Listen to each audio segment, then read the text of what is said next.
vous nous suivez de partout à travers le monde. Nous sommes 10e Rue Télévision. Vous êtes devant vos petits écrans pour suivre votre émission. Une émission qui décortique comme toujours l'actualité. Aujourd'hui, nous avons plusieurs thématiques justement inscrites à l'ordre du jour. On va commencer par le bilan de Félix-Antoine Tshisekedi. 3 ans après, qu'est-ce que le Congolais retient de la gestion du fils du Sphinx de Limité? On va également parler du rapport de l'ONU. Les enquêteurs ont justement mené des enquêtes sur la RDC, spécialement sur l'organisation des élections.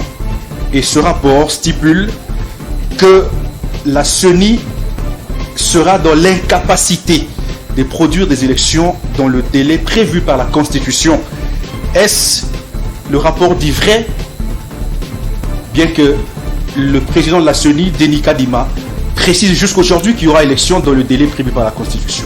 On va également parler du bilan du gouvernement Sama Lukonde.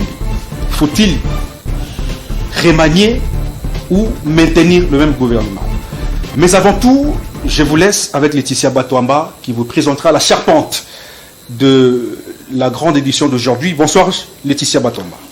Bonsoir Désiré Wemboloa, bonsoir chers téléspectateurs qui nous suivent partout dans le monde. Voici quelques grandes lignes du journal de ce soir à 19h juste.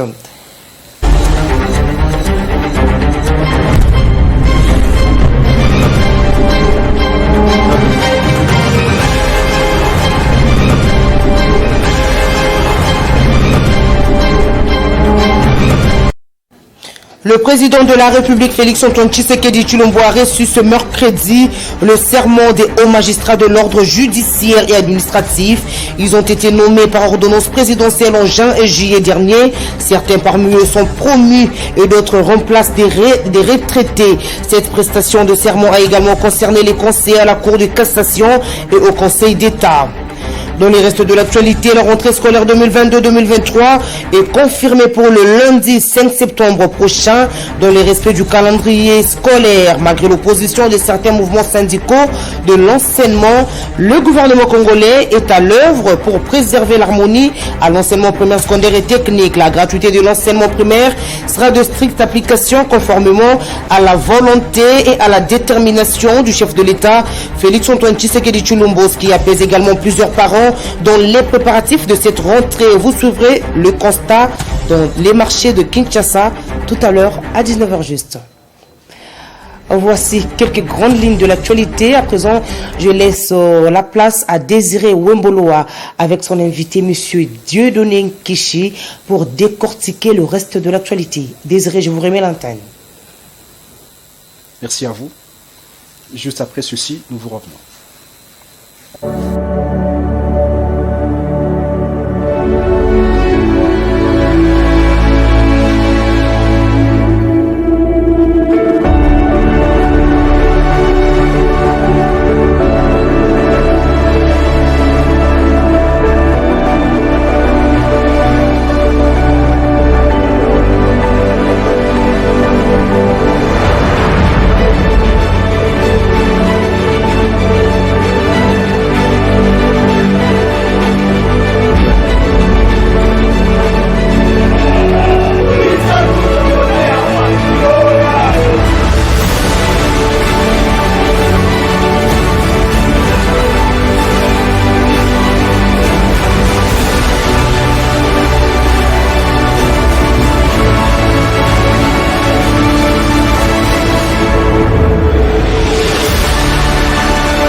Alors, comme je vous avais dit, sur ce plateau, je suis accompagné du président national du Congo Positif, un parti politique que je connais bien. Bonsoir et bienvenue. Bonsoir, Monsieur Désiré, et bonsoir à tous les téléspectateurs de la 10e rue Télévision. Comment allez-vous? Je me porte bien, je me porte très bien. Comment se porte le parti anti-chômage?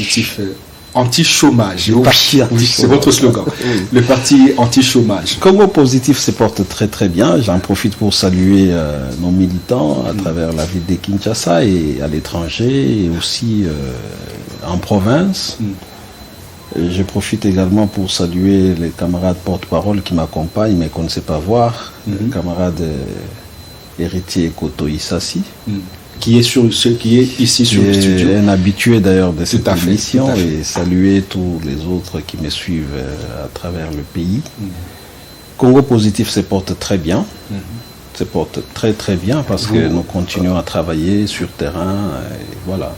Il faut préciser que vous êtes dans l'Union Sacrée, vous faites partie de l'Union Sacrée. Premier parti à avoir, tout premier parti à s'être déclaré membre de l'Union Sacrée. Ce n'est peut-être pas très connu, mais avant tous les partis, les images existent, c'est Congo Positif qui était comme premier parti à rejoindre l'Union Sacrée. Tout premier parti en dehors... pardon?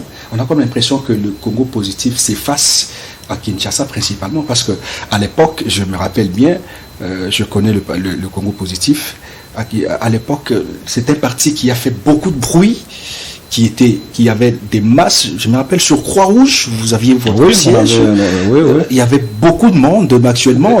Et tout ce monde existe. Ils ont signé des fiches, oui, ils sont là. D'accord. Toutes nos 4 fédérations de Kinshasa fonctionnent à merveille.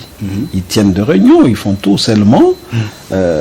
Pour le moment, l'option, ce n'est pas... Le président national n'est pas souvent présent. Non, le président national n'a pas besoin d'être présent à Kinshasa pour que les partis fonctionnent. Je vous dis que les partis fonctionnent. Aujourd'hui, si nous organisons une activité des masses à Kinshasa, vous allez voir que le parti a gardé vraiment intacte sa capacité de mobilisation. D'accord. Seulement, nous avons changé d'approche sur le plan de notre communication. Nous pensons que nous avons assez communiqué. Nous pensons que nous avons suffisamment fait passer les messages anti-chômage. Nous avons suffisamment parlé de l'article 36 qui doit être appliqué, l'article 36 de notre Constitution. Nous avons suffisamment martelé sur le fait que notre pays doit cesser d'importer, de vivre des importations des produits que nous pouvons, entre guillemets, produire nous-mêmes. Nous avons suffisamment martelé sur tous ces sujets.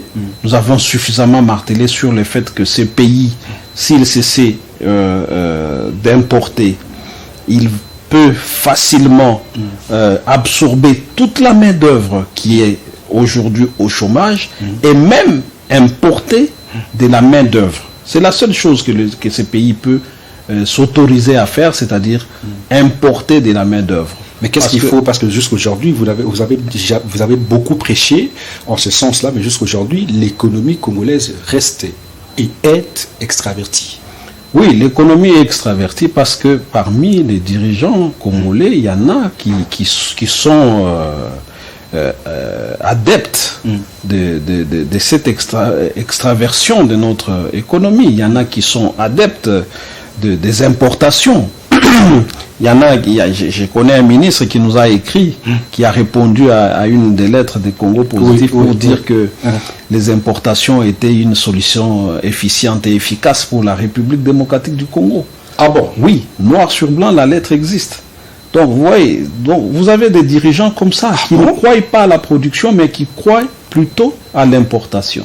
Et comment vous allez changer des choses si les paradigmes déjà ne changent pas? Voilà pourquoi Congo Positif a toujours appelé au changement des paradigmes. Donc, vous avez des gens comme ça au sein du gouvernement, les gouvernements, qui pensent que les Congo doit demeurer dans l'extraversion. Et c'est comme ça que vous voyez qu'aujourd'hui, le Congo est totalement dépendant de tout. Totalement dépendant de tout. Hein, vous regardez, ce matin, les week-ends, j'étais allé pour me procurer les fournitures scolaires pour mes enfants. Mais vous vous rendez compte que même les cahiers, nous les prenons chez des étrangers. Tout à fait. Les cahiers que nous pouvons fabriquer. Il faut produire ici, en RDC. Oui. Mais c'est combien de masses d'argent? Tout vient d'ailleurs. Tout vient d'ailleurs. La tomate vient d'ailleurs. Les piments viennent d'ailleurs. Et après, nous pleurons, nous disons que nous avons le chômage, les chômages et les sociales. Mais tant que nous n'aurons pas décidé de produire, la FEC ne cesse de marteler. Depuis toujours, depuis des années, la Fédération des entreprises du Congo martèle sur le fait que nous devons arriver à produire localement.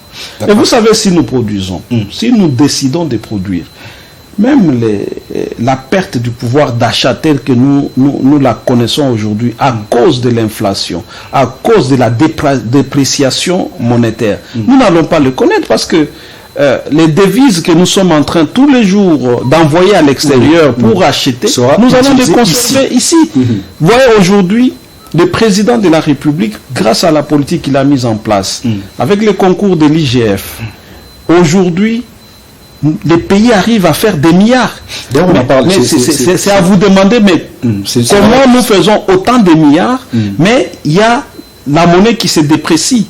Mais c'est parce que le pays est dépendant des biens de consommation de masse. On va prendre la première thématique, justement, c'est le bilan de Félix Tshisekedi, parce qu'on parle déjà de l'économie. Je voudrais qu'on parle d'abord du bilan. On circonscrit le bilan de Félix Antoine Tshisekedi du début mandat jusqu'à aujourd'hui, 3 ans, pratiquement et demi, du Dole Kishi.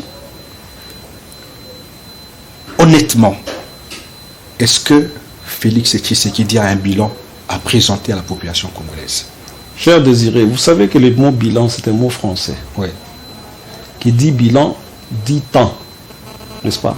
Une période, un exercice. Vous, ici, vous... Mi-mandat, justement. Oui, vous circonscrivez ça dans les 3 ans de mandat. 3 ans. Oui.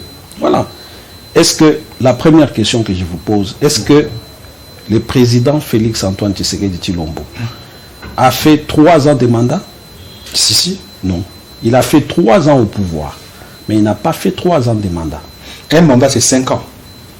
Non, même alors, dans les 3 ans là dont vous parlez, il y a 3 ans en état au pouvoir. Oui. Mais pas 3 ans de mandat. Le mandat, c'est quoi? C'est ce qu'il a promis au peuple, n'est-ce pas? Et qui doit réaliser dans le temps qui lui est imparti par la Constitution. Alors, on va parler secteur après notre. Non, allons-y d'abord, parce que vous m'avez posé la première. Je suis au niveau d'abord du concept bilan. Oui. Donc, si le bilan, nous voulons le faire à mi-parcours, ça veut dire sur 3 ans. Il faut là-dedans enlever tout ce que le président a perdu comme temps également. En termes de cas de force majeure. Il a perdu du temps? Mais oui, il a perdu du temps. Quand vous avez la Covid, qui fait pratiquement 1 année où le monde entier, y compris le Congo, est en confinement, c'est un temps, parce qu'il n'y a pas de bilan si vous ne le circonscrivez pas dans un temps, dans une période. Donc nous, ici, nous parlons de 3 ans. Mais vous n'allez pas faire un bilan de quelqu'un sur 3 ans, alors que vous savez que il a perdu déjà 1 année, pratiquement 1 année. Ça n'est pas une raison. C'est pas il a cherché des raisons pour justifier peut-être l'échec. Non, il n'y a pas d'échec. Au contraire, pendant l'année, cette année-là de Covid par exemple, il faut féliciter le président Tshisekedi parce qu'en même temps, il n'a pas que la Covid. Il a 2 pandémies. Il a également Ebola. Et voici que malgré... Ce n'est pas toute la RDC. Oui, c'est pas toute la RDC, mais vous savez combien ça mobilise en termes... en province.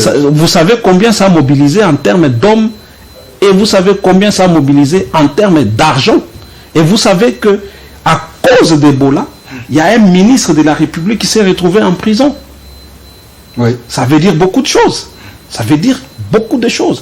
Et pendant ce temps, le président de la République, avec son gouvernement, mieux que dans beaucoup d'autres pays d'Afrique, il a géré correctement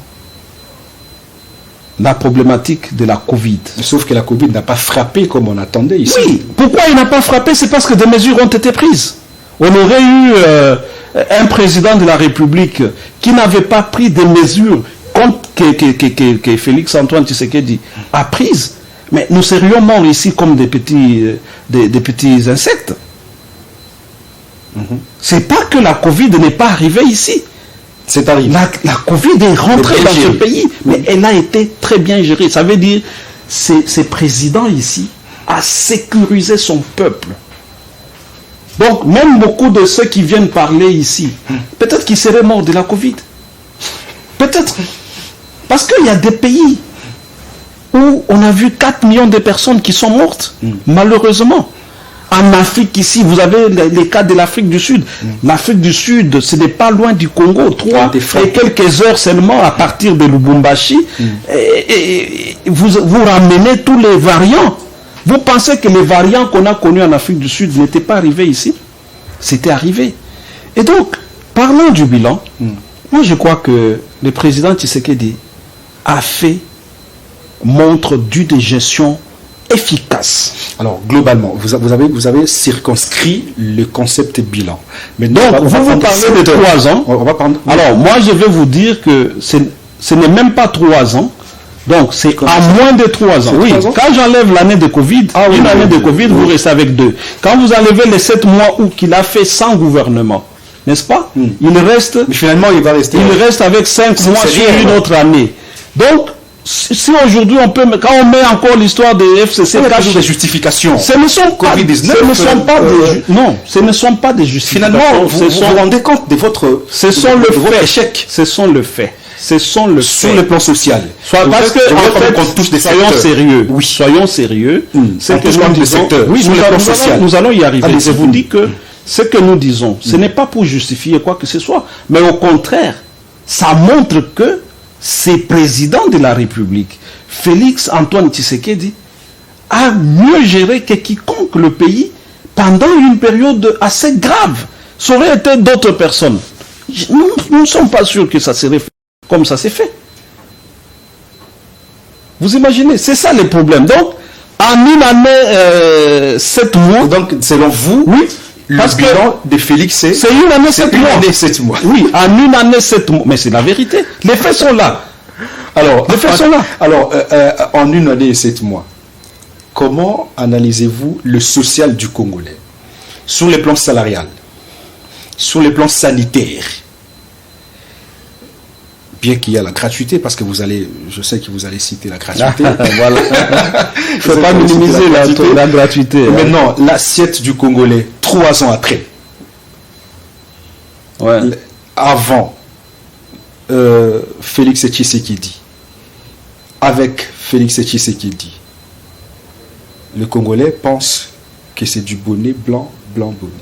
Monsieur Désiré, je vais vous dire que la République démocratique du Congo n'a pas commencé à exister avec l'avènement de Félix Antoine Tshisekedi Tshilombo au pouvoir. Oui, pour que nous puissions penser que les social avant égale à pendant. Non. Au contraire. Ayons des yeux assez objectifs pour vous dire que la situation est aujourd'hui en 3 ans, peut-être en une année 5 mois, que vous appelez 3 ans. Vous avez réduit encore. En une année 5 mois que vous appelez 3 ans, Félix Antoine Tshisekedi Tshilombo a fait des choses incroyables. La première, c'est la gratuité. Vous allez minimiser ça, mais demandez aux parents, ils en savent quelque chose. Vous avez aujourd'hui, les chiffres ont été publiés par le ministre, vous avez 4 millions d'enfants qui sont rentrés dans les systèmes scolaires. Ça veut dire ces 4 millions d'enfants qui auraient dû ne pas étudier. Et nous sommes avec vous dans ce pays. Vous avez vu combien l'UNICEF a fait des campagnes et des campagnes pour inciter les gens à envoyer à l'école. La gratuité qui... Mais malgré toute la campagne, quand on parle de l'UNICEF, c'est l'ONU. C'est l'ONU.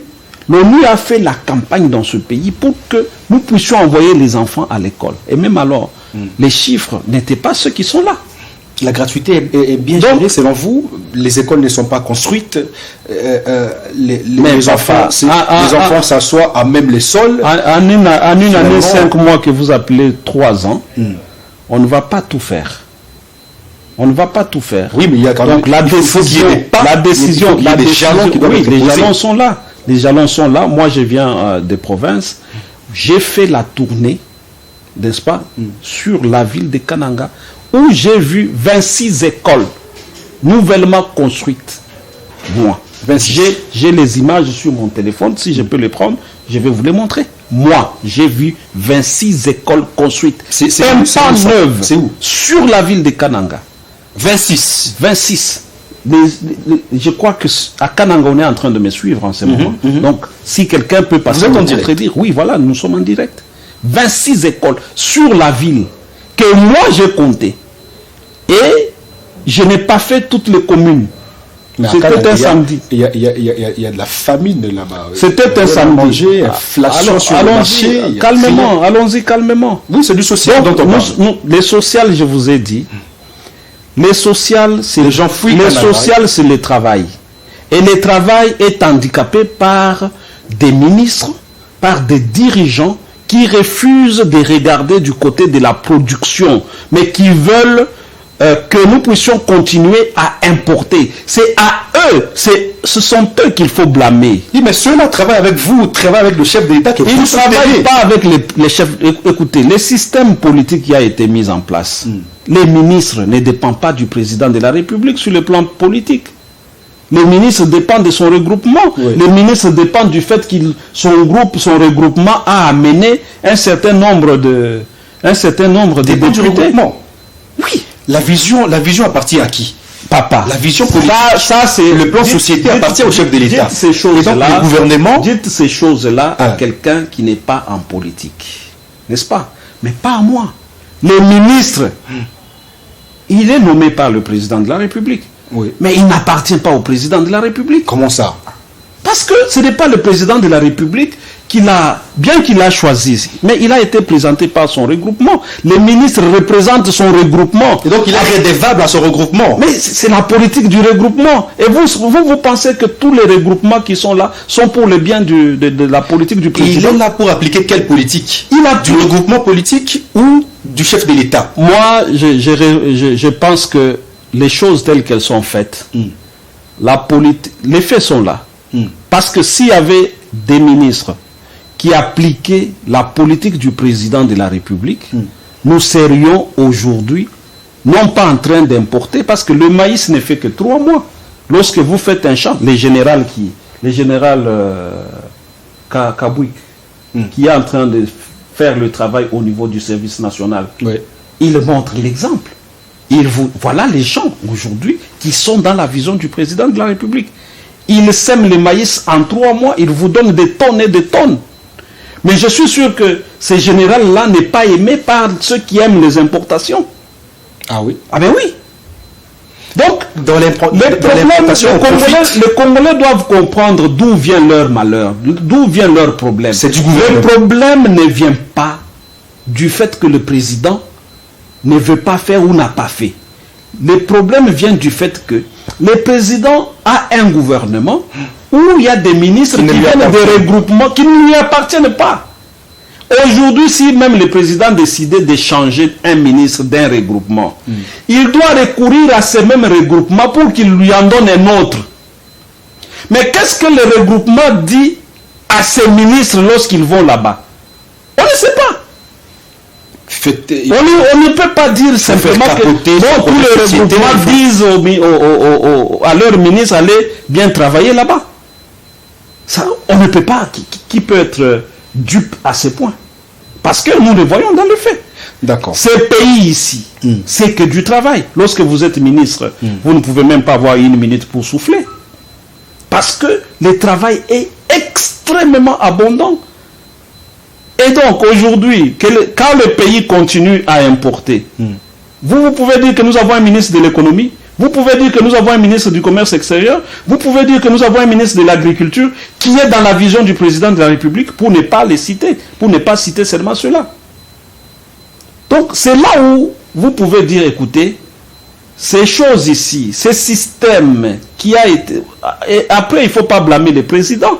Il ne faut pas non plus blâmer les regroupements. Finalement, il faut blâmer la Constitution. Le président est exempté à tout. Il n'a aucune responsabilité. Nous, Congo Positif, nous avons dit... Kabila avait toute la responsabilité du monde. Même pas. Félix n'a aucune responsabilité. Vous les dédouanez de tout. C'est pratiquement tout celui qui passe sur ce plateau qui dit que le chef de l'État n'a aucune responsabilité de l'échec. C'est plutôt le gouvernement. Un problème de pilotage. Mais est-ce que ce que je vous dis est faux? Est-ce que ce que je vous dis est-ce que ce n'est pas vrai que les 70, 80, 90% des ministres que nous avons dans le gouvernement viennent des regroupements? Vrai ou faux? C'est vrai. Est-ce que c'est vrai ou c'est faux que si le président doit changer un ministre qui vient d'un regroupement, il doit s'annoncer au même regroupement pour qu'il lui en donne un autre? Mais c'est vrai. Est-ce que c'est vrai ou faux que dans le gouvernement, il y a des ministres qui reçoivent des instructions de leur regroupement pour ne pas bien travailler? Les ministres, pour ne pas les citer.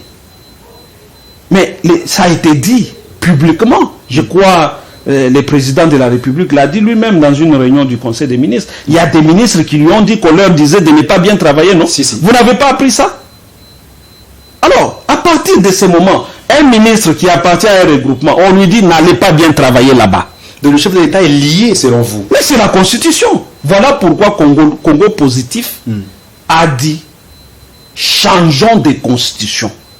Parce que cette constitution, c'est une constitution des belligérants. Vous voulez changer la Constitution? Je regarde la caméra. Cette Constitution, nous allons militer pour qu'elle soit changée. Ah bon? Oui. Et nous, de Congo Positif, nous avons déjà commencé à rédiger la nouvelle Constitution. Vous allez faire face à la rue? Quelle rue? Parce que vous parlez social. Le social, si le peuple sort parce qu'on veut changer la Constitution, ça veut dire qu'il n'a pas compris que son problème du social vient de la Constitution. La Constitution qui lui donne des ministres qui reçoivent des ordres d'autres personnes que de celui qui a promis des choses, du président de la République en l'occurrence. Il peut ne pas s'appeler Félix Antoine Tshisekedi Tshilombo. Ça peut être n'importe quel autre président de la République, tant qu'il travaillera avec cette constitution qui a été faite pour régler un problème de guerre, un problème de légitimité. Et aujourd'hui, nous avons dépassé, nous ne sommes plus au niveau de belligérance, nous ne sommes plus au niveau de légitimité, nous sommes aujourd'hui au niveau de l'alternance. Vous voyez, c'est toute notre étape que nous avons abordée. Donc il faut changer la Constitution. Il faut changer de Constitution. Très bien. Nous devons changer. Et je vous informe, je vous annonce ici, nous avons fait l'annonce à Kananga, et ici je vous annonce que cette Constitution doit être changée. Très bien. C'est la proposition faite par le président du Congo Positif, Dieudonné Kishi. Lui, selon lui, cette Constitution ne permet pas au chef de l'État de réussir ou de travailler convenablement avec les ministres. Parce qu'ils parviennent ou ils viennent de regroupements politiques. À commencer par le Premier ministre. En quelque sorte, la Constitution dit que le Premier ministre doit venir de la coalition qui est du parti alors, ou de la coalition qui est majoritaire à l'Assemblée. Oui. Voilà, qu'est-ce que ça induit? Ça induit que vous avez un président de la République qui a fait des promesses pendant la campagne électorale et même pendant le mandat, mais qui doit travailler avec un Premier ministre qui vient venir issu de la majorité parlementaire ou de la coalition, d'une coalition parlementaire. Bon, en ce moment-là, dites-moi, nous avions dans ce pays Tshisekedi Tshilombo, président de la République, avec Ilunkamba qui venait du PPRD. Oui. Dites-moi à partir de quel moment ces deux-là peuvent travailler correctement. Ils ne partagent pas le même projet. Ils ne partagent pas les mêmes points de vue. Quand bien même, théoriquement, leurs partis sont tous socialistes. Mais la manière d'aborder des questions, la manière de faire, et c'est dans ces gouvernements où on vous a dit, on nous disait, nous, les ministres, on nous dit de ne pas travailler. Oui. Alors, donc vous comprenez que c'est un problème de constitution. Donc tout le reste, social, gratuité, ceci, cela. Donc, votre question... Au niveau de la sécurité. Tout ça. Mais quand vous avez une constitution qui vient de ceux qui ont fait la guerre, n'est-ce pas? Ce sont eux qui ont écrit la constitution. Ils se sont favorisés. On ne peut pas gagner la guerre avec cette constitution. On ne peut pas. Donc, sur tous les plans, selon vous, la solution, c'est le changement de cette constitution. Il faut changer la constitution. Nous devons militer. Nous, les Congolais des pères et des mères. Oh, nous devons... Ce débat revient sur le tapis. Il n'a jamais quitté. Des pères et des mères. Mais quand je dis ça, les Congolais sont en train d'applaudir. Là où ça veut dire que vous excluez les autres déjà. Lesquels? Vous savez de qui je parle? Ah mais moi je parle de Congolais. Pas les noms. Moi je parle de Congolais. Oui, mais ce débat-là, si vous êtes Congolais, si vous êtes Congolais, et puis nous n'avons qu'à faire avec. Il y en a justement comme nous, on a qu'à faire avec. Nous par des Français, par des Algériens, des Camerounais, ainsi de suite. Ils n'ont qu'à faire avec des Congolais. C'est comme nous aussi, on a qu'à faire avec des étrangers. Des pères et des mères. Oui, donc nous, des Congolais, des vrais Congolais, donc je voulais dire, nous disons que... Il y a des faux? Oui, il y a beaucoup de faux. Par rapport d'abord à l'article 10 qu'on a mis dans cette constitution. N'est-ce pas? Qui donne la nationalité aux étrangers. Oui. Oui, mais ils demandent très souvent la nationalité. On peut leur donner. Ça se fait à travers le monde. C'est pas seulement au Congo. La nationalité qui commence en 1960. Parce qu'on a situé la République démocratique du Congo dans ses frontières de 1960. C'est ça votre constitution. Comme si le Congo ici n'a commencé à exister qu'en 1960. Est-ce que le Congo a commencé à exister en 1960 pour qu'on dise le Congo dans ses frontières de 1960? 1885. Ah ben voilà. Où est parti 1885? Vous voyez? Et là-dedans, vous avez l'article 13, les droits acquis, on ne peut plus y toucher. Vous avez l'article 10. Tout ça, c'est des choses qui ont été boutiquées pour mettre le Congo à genoux.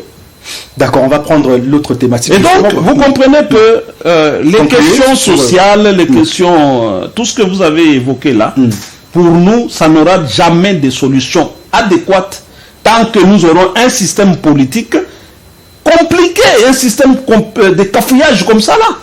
Où est-ce que vous avez déjà vu un président de la République, pour changer un ministre, il doit s'adresser à un regroupement politique? Où est-ce que vous avez déjà vu ça? Parce qu'il n'a pas de majorité au Parlement. Pourquoi il ne peut pas avoir une majorité au Parlement? C'est de la faiblesse de son parti politique. C'est de la faiblesse de la Constitution. C'est la Constitution. C'est la Constitution. Aujourd'hui, là, tout le monde est en train de se battre pour ramener un certain nombre de députés. Pourquoi? Parce qu'on veut encore une fois lier les mains du président de la République.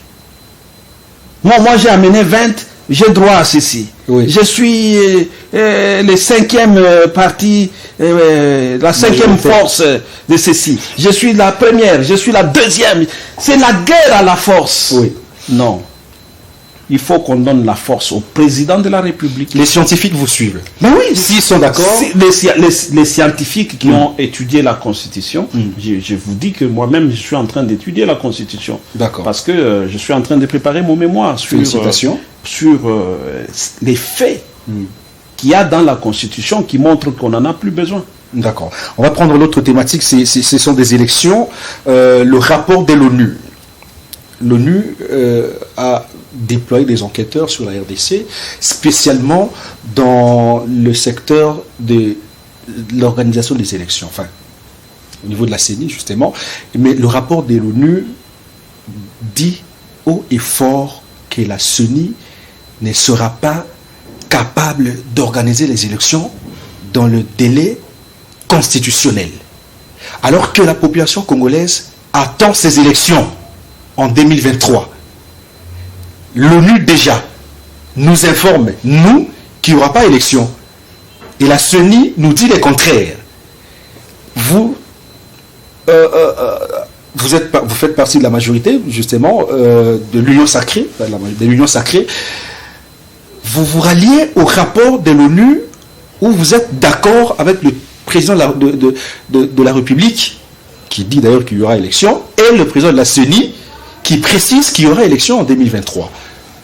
Bon, vous avez là 2, 3, 4 acteurs. Vous avez la population qui a elle-même qui a besoin des élections. Oui. Vous avez la CENI qui vous dit il y aura élection. Vous avez les premiers citoyens du pays qui vous dit il y aura élection. Tout comme la CENI peut mentir. Voilà trois personnes qui veulent des élections. Oui. À côté, vous avez une organisation internationale tout à fait étrangère qui vient vous dire il n'y aura pas élection. Vous allez croire à qui? Mais après les enquêtes, ils le disent pas. Ils ont fait que l'enquête, c'est quoi? L'enquête, vous savez, l'enquête, vous pouvez la faire en fonction de ce que vous voulez dire. On ne peut pas écouter. En 2006, nous étions avec vous dans ce pays. On n'avait pas l'expérience des élections. Oui. N'est-ce pas? Oui. Qui avait dit qu'on pouvait faire... Qui avait cru à l'organisation des élections en 2006? Personne. Personne. Ah non, ces pays-là, ils n'ont pas de route. Ces pays-là, ils n'ont aucune expérience. Le Congo a toujours été vu comme ça. L'ONU n'a jamais vu, l'ONU n'a jamais vu le Congo d'une autre manière que de cette façon dont ça reste dans la théorie de l'ONU vis-à-vis dans la perception de l'ONU. On voit toujours la possibilité. Oui, c'est pour préparer que la MONUSCO doit continuer, c'est pour préparer beaucoup d'autres choses. C'est ça. Mais oui. Qu'est-ce que vous croyez? Qu'est-ce que vous croyez? Ce n'est pas anodin. Est-ce que c'est pas anodin? Le fait pour le président de la CENI de préciser qu'il y aura élection en 2023. Donc, lorsqu'on se réfère à l'exemple de 2006, et même l'exemple de 2011, et même l'exemple de 2018, le Congo n'a fait que surprendre. Le Congo n'a fait que surprendre le monde entier en organisant les élections. Voici 3 cycles. Oui, avec des fiascos. Non, pas avec des... Très souvent, c'est contesté. Où est-ce que vous avez eu une élection qui n'a jamais été contestée? On est en Angola ici, où on a les systèmes moins compliqués qu'au Congo. Voilà les choses, les contestations. Les partis d'opposition sont en train de réclamer. On a encore organisé les élections, je sais où, en Afrique ici. Toujours des contestations. C'est purement africain? Non, c'est mondial. C'est mondial. Trump, jusqu'aujourd'hui, continue à dire que c'est lui qui était élu aux États-Unis, le président Trump. Il continue à le dire, que son élection lui a été volée, n'est-ce pas? Et dernièrement, en France, ça a été beaucoup plus clair cette fois-ci que alors, vous précisez, vous dites aux Congolais qu'il y aura bel et bien élection dans le délai.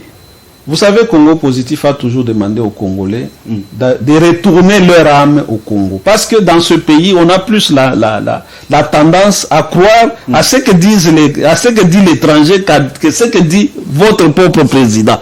Nous avons notre président, n'est-ce pas, qui nous dit, nous ces citoyens, il nous dit, matin, midi, soir, il nous dit il y aura élection.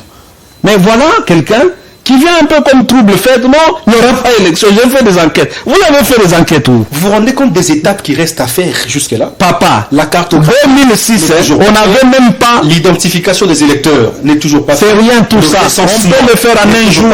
On peut demander aux Congolais d'aller 400 quelques jours. On peut demander... C'est beaucoup. C'est trop même. Pour l'ONU, c'est peu. Le Congo parce qu'ils travaillent dans leurs conditions. Le Congo, ils calquent tout ça sur leur modèle. Où ils sont dans des bureaux. Non, nous, on travaille autrement. C'est pourquoi le Congo les a toujours surpris. 3 cycles, les voici aujourd'hui. 2006, on disait, mais on avait... Vous imaginez une élection organisée avec les bulletins, ceci, il fallait les transporter par cargo, par tout ça, là, les avions. La même ONU vous a beaucoup aidé, hein, avec ses avions, avec son matériel. Non, ça veut dire qu'ils ont ignoré ça. C'est ce que ça veut dire. Donc, quand ils calculent par rapport à nous, ils n'émettent pas leur rapport. Et ils disent qu'ils vont faire l'enquête.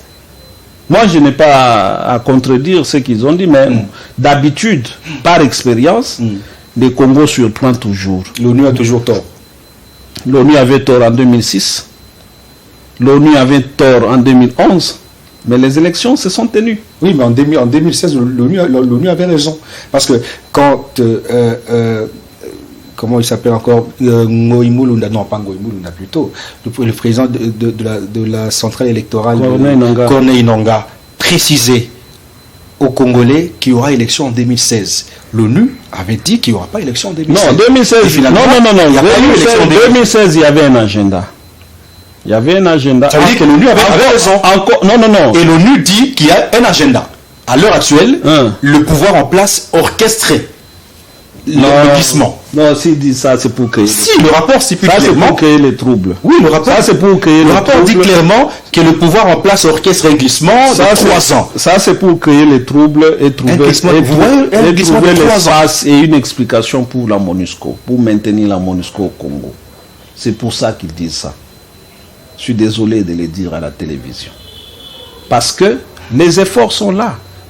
Ils savent qu'en 2006, ils avaient dit la même chose. Ils savent qu'en 2011, ils avaient dit la même chose. Ils savent qu'en 2016, les problèmes que nous avons eus en 2016, c'est que beaucoup de gens accusaient le pouvoir de ne pas vouloir, enfin, de vouloir s'éterniser. Oui, c'était ça le problème. Mais ici, ça a été fait. Oui, mais ici, vous avez un président qui est là, qui vous dit, moi je veux des élections. Oui, mais c'est ce que Kabila disait à l'époque. Non. À l'époque, il n'y avait aucun membre du gouvernement qui disait qu'on devait faire des élections. Non. On disait qu'il n'y a pas d'argent, on n'a pas de fichier électoral. Et par conséquent, on doit enrôler des nouveaux majeurs. Et même à l'heure actuelle, c'est pratiquement le même processus. Et c'est pratiquement les mêmes habitudes qui viennent. Non. Aujourd'hui, on n'a pas des électeurs enrôlés. Le calendrier est là. L'enrôlement va commencer en octobre. Oui, mais si je ne me trompe pas. Octobre, c'est pas demain. Oui, mais l'enrôlement 2023, c'est quand?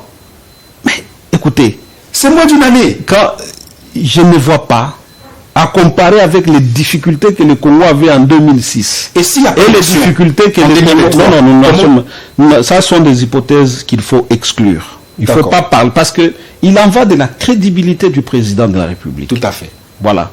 Et le président est très sérieux dans cette question-là.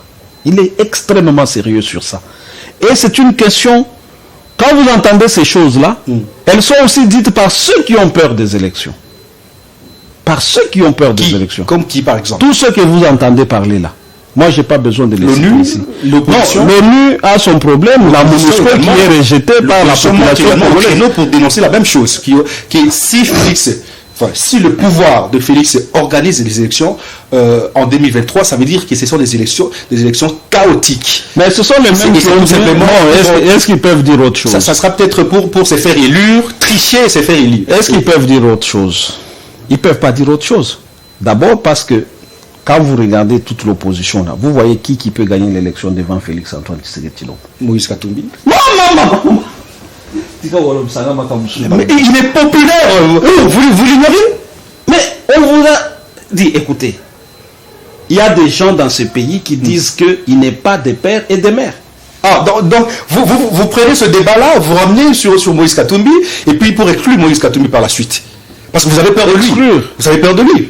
Donc vous pouvez devenir président en Angola, vous. Mais ça, c'est pour qu'on dise aux Angolais que Moïse, que vous n'êtes pas candidat, on vous a exclu. Simplement parce que vous n'êtes pas angolais. On va dire ça de vous. On peut dire ça de vous en Angola. Que Désiré n'est pas candidat en Angola et que le fait qu'il ne soit pas candidat, on l'a exclu. On a peur de Désiré en Angola, on a peur de vous en Angola là-bas. Est-ce que c'est un raisonnement normal? C'est ça la raison. Commencez par montrer aux gens que vous êtes congolais. Commencez par là. Commencez par dire aux gens montrer aux gens que vous êtes angolais. Vous minimisez Martin Fayulu qui, d'ailleurs, dit jusqu'aujourd'hui qu'il a gagné des élections de 2018. Qui est-ce que vous avez vu minimiser? Qui est-ce que même parmi les candidats députés nationaux, qui est-ce que vous avez vu qui est allé aux élections qui dit qu'il a échoué? Tout le monde a réussi. Tout le monde gagne. Tout le monde. Donc Martin Fayulu a gagné. Oui, il a gagné. Il est président élu. Il est président élu. Là où il y a un président de la République, lui, il est président élu. C'est une nuance nécessaire et normale. Il est président élu, il faut le respecter, président élu. Mais la République est gérée par un président de la République. Ça fait des choses différentes. Donc il y a un président élu et un président de la République. De la République. Très bien. Très bien. S'il y a un président élu, le président élu, lui ne dirige pas. Un président élu ne dirige pas. Il règne. Non, il ne règne pas. Il est celui. Il est chez lui, il fait son boulot. D'accord. Ça veut dire que nous précisons qu'il y aura élection en 2023 et que Félix a tout intérêt, comme vous l'avez dit, de garder sa crédibilité pour offrir aux Congolais des élections crédibles, transparentes et démocratiques. Vous imaginez que le président... surtout dans le délai prévu par la Constitution. Mais oui, oui. Et en tout cas, moi je crois... Je crois fermement qu'il y aura élection en 2023. Alors en quelques mots justement, parce que nous tendons vers la fin de l'émission, on va prendre la toute dernière thématique, c'est le gouvernement Sama Lukonde. Comment voyez-vous les actions du gouvernement Jean-Michel Sama Lukonde? Est-ce que vous pensez que l'équipe Sama Lukonde a réussi à donner à la population ce dont ils ont reçu comme mission sur les plans sécuritaires, sur les plans sociaux, sur les plans, d'abord au niveau de la justice également? Est-ce que vous pensez que Sama a réussi? Il a quel bilan? Positif, mitigeux ou négatif selon vous? Bon, ce que j'ai dit pour le président de la République, je pense que je l'ai dit aussi pour le Premier ministre. Oui, mais dire qu'il n'a pas... le chef de l'État a 3 ans. Oui, Sama n'a pas 3 ans. Oui, Sama Lukonde, oui. Il dirige des chefs, même des chefs de regroupement. C'est un gouvernement de regroupement politique. Le même paradigme que vous avez décrit au chef de l'État revient également au gouvernement. Ça veut dire que même Sama Lukonde est bloqué à travers les regroupements politiques. Est-ce qu'il peut enlever un ministre quand vous avez des raisons pratiquement partout? Est-ce que c'est ce qu'il a fait? Avoir raison, c'est pas visiblement. Est-ce que ce n'est pas fait? Visiblement, vous justifiez l'échec. Ce n'est pas l'échec. S'il y a échec, c'est à cause de votre constitution. Blâmer la constitution. Vous dites autrement qu'il y a échec. Qui a réussi avec cette constitution depuis 2006? Oui, mais Joseph Kabila vous a donné beaucoup de choses. Il a réussi. Il vous a donné beaucoup de choses. Il a construit des routes, des hôpitaux. Vous avez 50 terres ici, où vous vous soignez d'ailleurs tous. Vous avez des écoles construites à travers la République. C'est ça. Qu'avez-vous fait jusqu'aujourd'hui? Vous prenez la raison. Le président Kabila a fait quelque chose, mais ce n'est pas ça la réussite. Parce que on a encore 94% des Congolais qui sont au chômage. Alors selon vous, Sama et son équipe doivent partir, ou vous leur donnez encore... Non, moi je n'entre pas dans ces débats. De partir, ne pas partir. Le problème, c'est que il faut changer de constitution.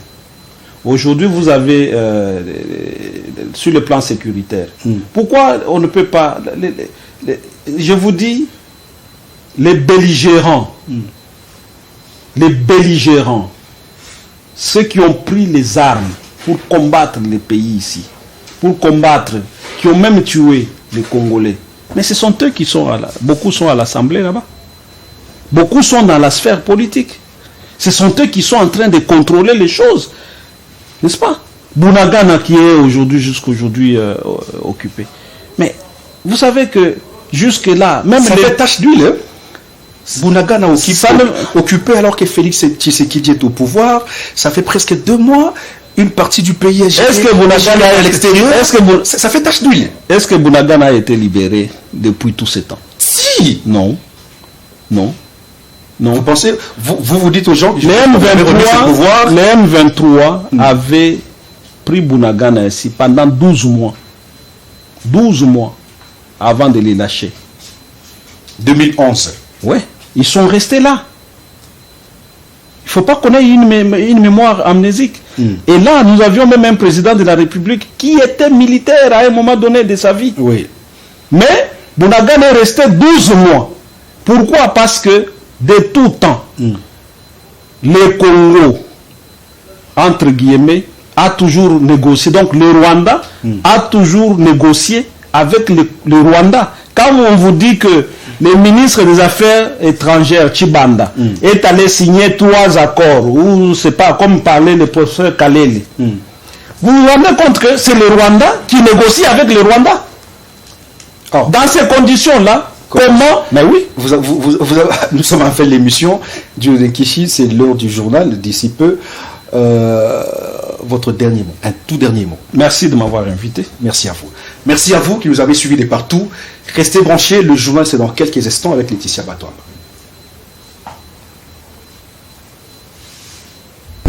Le Rwanda négocie.